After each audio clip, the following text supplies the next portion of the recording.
Welcome to Conversations. I'm Muqtadar Khan, your host, and today I want to simply ask this question: how corrupt is Ukraine? As you're familiar, there has been a scandal recently. This week, the chief of staff of President Zelensky was raided by the National Anti-Corruption Bureau. And as a result of that, he's now resigning as perhaps the second most powerful person in Ukraine. And he's kind of trying to salvage his pride and his self-respect by saying, "Oh, now I will go and fight on the front." But the point really remains that in the past few years, since the war started, there has been continuous, like as frequent as I don't know what to say, scandals about corruption in Ukraine. I remember when the war started, one of my colleagues who studies human dignity and and human rights, etc., came to me and said, "Oh my God, I just took a look at Ukraine and they call it's a corrupt corrupt country." I said, "Yes, it is a very corrupt country. In fact, it was never rated as a democracy by the Democracy Index. It was a hybrid regime. It is a kleptocracy." And the West has tried to project it as a champion of democracy and defending democracy, etc., to justify a strategy of expanding NATO and pushing Russia back. So for the West, it has always been about putting Russia in its place. And it is not really about Ukraine. I think they have used Ukraine as a way, as an instrument to fight Russia, and have also used and, shall we say, praised Ukraine and as a champion of democracy, and Zelensky as this great hero who is trying to save the Western civilization and Europe from the marauding hordes coming from Russia. This image was necessary so that billions and billions of dollars of taxpayer money from Western countries could go into this war, which has been going on for over 4 years now. So, what I'm going to do is very simple. I tried to do some research and I found that there have been many scandals since the war started. So I'm going to just show you what these scandals are. So, but let me add a caveat. Just because something is in the media and has been covered does not mean that the case is fully prosecuted and that particular individual who has either resigned or been accused or arrested has been proven guilty of corruption and bribery and has been locked away. It doesn't mean that. And it also doesn't mean that these are the only cases of corruption. There could be 10,000 times more cases of corruptions which the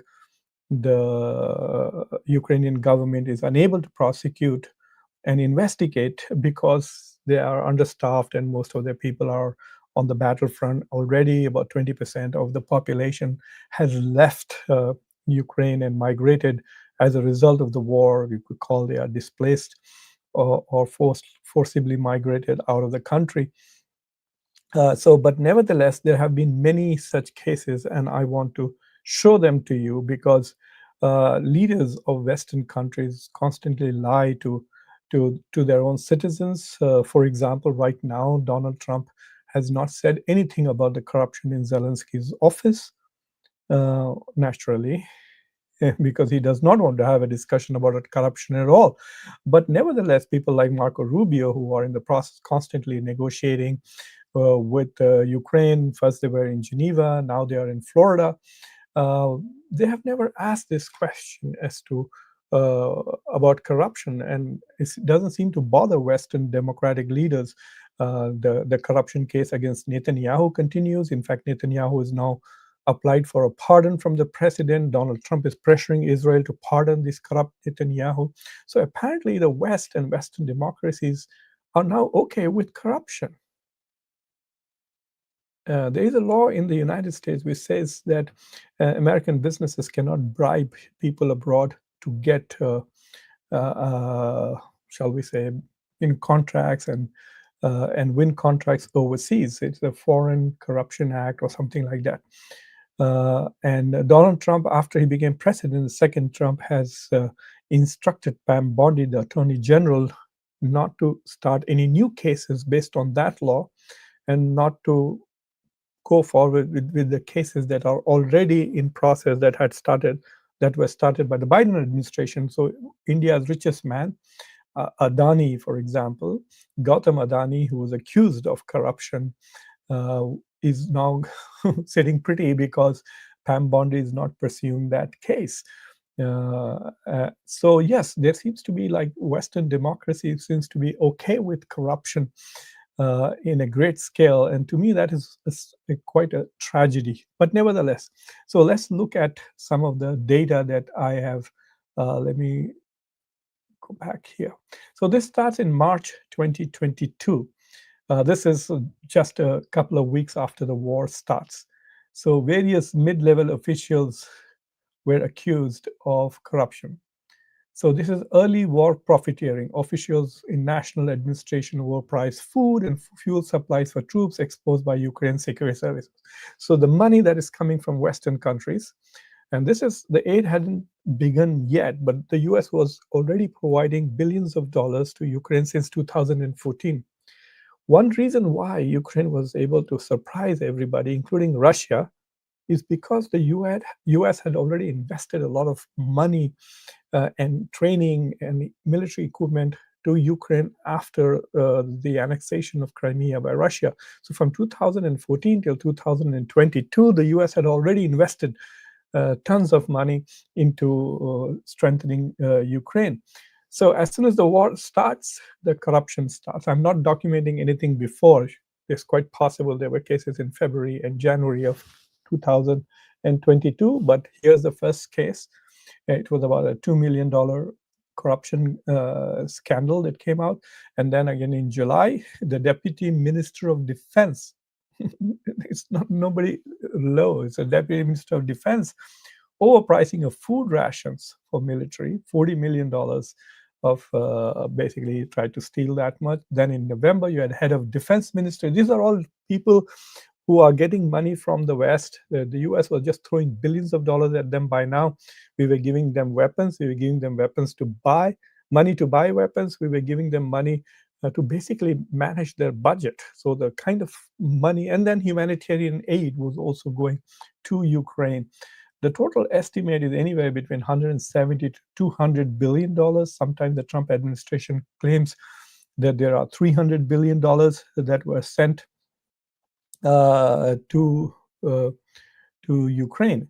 So you can go and Google all of these events. You can pause my YouTube presentation and then look at all of these events and the names that I have provided, and you can go and Google. So in November 2022, you see a $10 million scandal. January 22, another deputy defense minister, and then February 20, head of state of customs.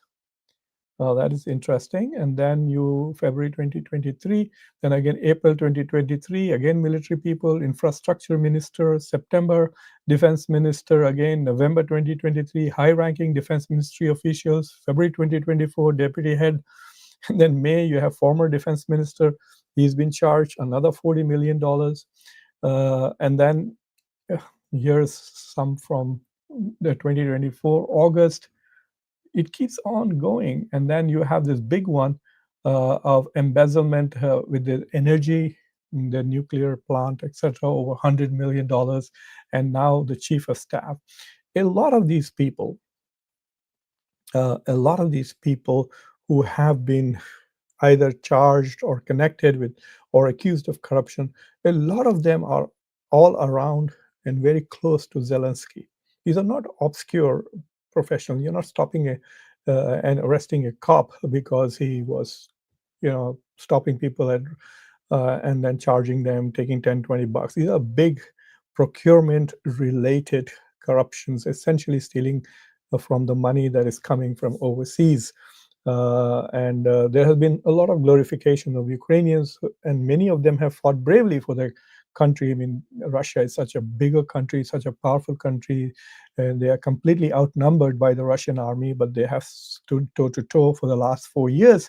In fact, in the last 3 years, they have not lost much land at all. If you remember, in the first few months, Russia had taken about 20% of the land, and that is where we stay. I mean, of course, they've taken a little bit more in the past few months, but We are looking at like 1% additional perhaps in the last few months. So yes, many Ukrainians have fought, no doubt about it, but the leadership and the governments seems to be very, very corrupt. There are two anti-corruption units that work inside the Ukrainian government. One is NABU, National Anti-Corruption Bureau. This is essentially like the FBI of Ukraine, just focused on corruption. And then they have something called SAPO, which is Special Anti-Corruption Prosecutors. So this is basically the lawyers or the government, like the Department of Justice. They're the ones who will prosecute. So these two units work. And then very recently, Zelensky passed a law to curb the authority and control these things. He basically passed a law that took away the independence and autonomy of this and brought it directly under his own control. So he could decide which cases could go forward, which cases had to be dropped right away, which cases. So, I mean, it was amazing that he had the courage and the guts to essentially sabotage the entire anti-corruption process in Ukraine. Now, you must understand that Ukraine is a very corrupt country. So, what is there to say that those who are actually doing the investigations of anti-corruption themselves are not corrupt?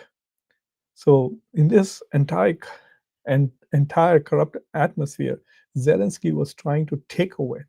And that's when the Western countries at least came forward and started screaming about it.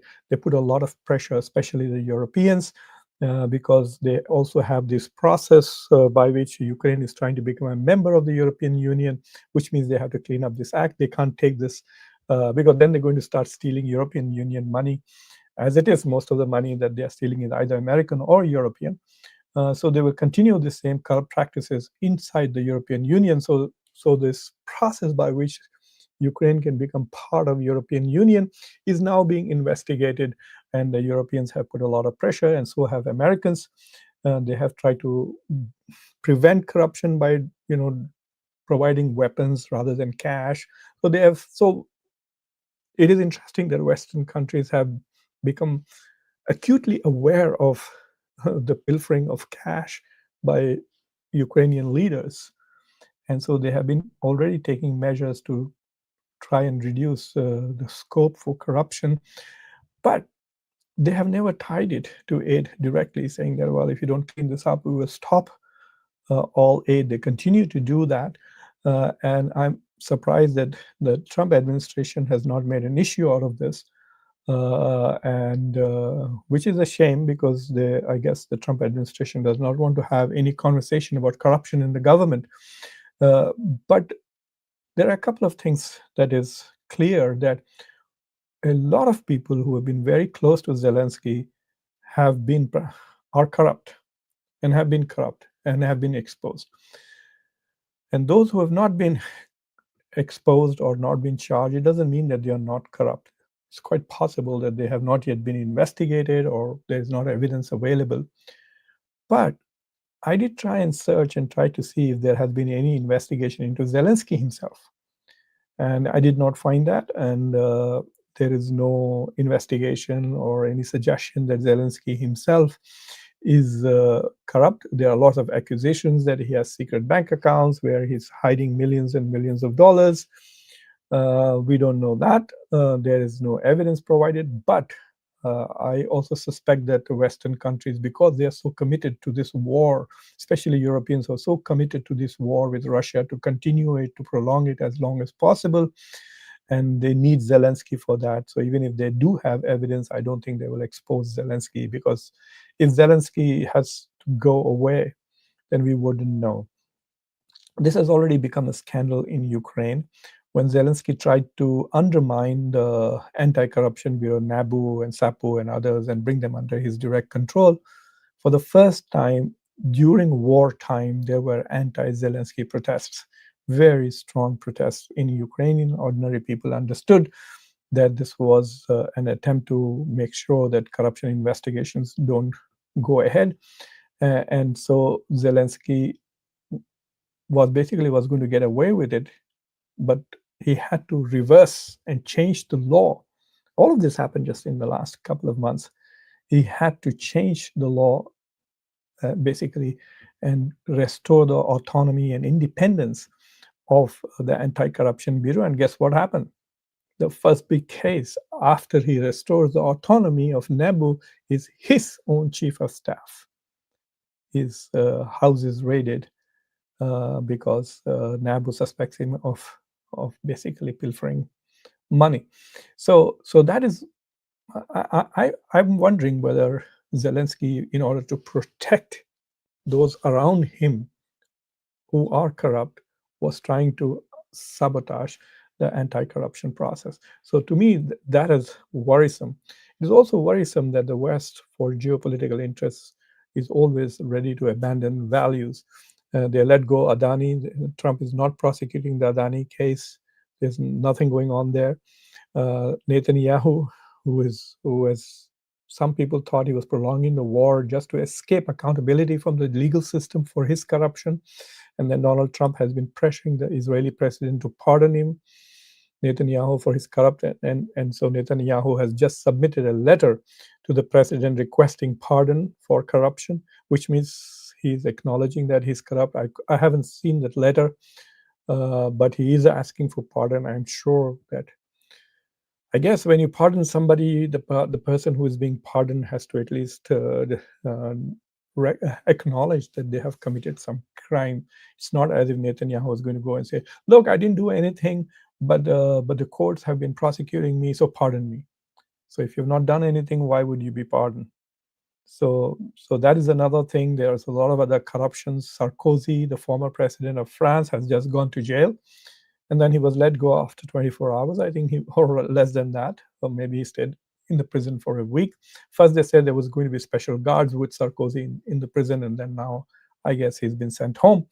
So there's no accountability there. So the leaders of Western democracies these days are corrupt. The entire Epstein files fiasco is all about corruption. It's all about corruption, that Epstein was able to blackmail leaders in the United States and other parts of the world.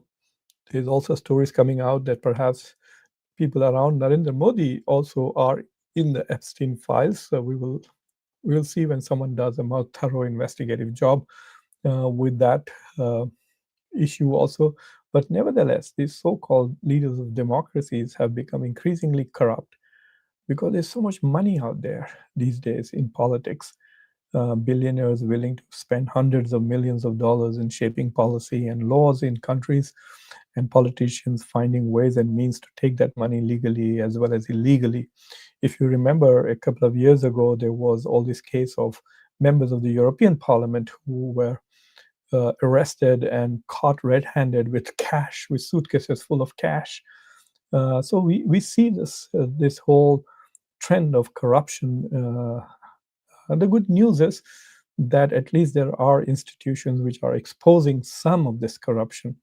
And then there are other cases where that corruption is not being exposed at all. In the last few months, since Donald Trump became president, there has been a tremendous growth in the net worth of his family. They've suddenly become very rich. And a lot of their new businesses, whether it is cryptocurrency or otherwise, are sort of kind of dovetailing with the new policies of the administration. So there is a systemic, shall we say, trend of corruption in Western democracies, and um, that's not a good thing, I think. So anyway, that's all I wanted to share. That Ukraine is a very corrupt country, uh, and uh, and I think American leaders and European leaders must be honest with their taxpayers. Most of people in America who pay taxes. Look, the rich guys don't pay taxes. Billionaires don't pay taxes. They get incentives from the government for their businesses. Many of them don't even take salaries. They take capital gains, and that's where they start this. Like, for example, in the United States, I think the rate for capital gains income tax rate is 14%. So you could get a salary of $1 trillion and pay only 14% tax, whereas somebody who is like a professor or a school teacher who makes $100,000 pays 20-25% tax. So it's the middle class and working class people who are paying a lot of taxes, and the money that is going to these foreign countries.